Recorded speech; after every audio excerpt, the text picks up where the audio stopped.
जमाने ने कहा औरत ने मर्द को बहकाया, रब ताला ने कहा शैतान ने दोनों को बहकाया। क्या आप जानती हैं कि दुनिया की सबसे पहली औरत पर क्या इल्जाम लगाया गया?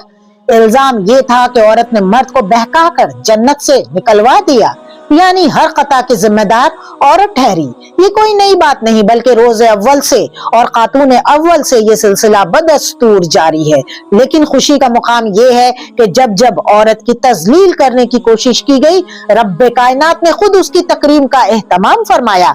जमाने ने कहा औरत ने मर्द को बहकाया, रब ताला ने कहा शैतान ने दोनों को बहकाया। यानी गलती हजरत हव्वा अलैहिस्सलाम की नहीं थी, गलती इब्लीस लईन की थी, जिसने मर्द और औरत दोनों को एक साथ बहकाया, जिसने मर्द और औरत दोनों को धोखा दिया, जिसने मर्द और औरत दोनों से नाफरमानी करवाई। ये हरगिज औरत नहीं थी जिसने आदमी को गुनहगार बनवाया, ये जमाना था जिसने औरत को मुजरिम बनाया। ये हरगिज इस्लाम नहीं, ये तंग नजरी है, ये तासुब है, ये इल्जाम तराशी है, ये बरतरी का गुरूर है, ये हकमियत का खेल है, ये पिदरशाही ज़हनियत है।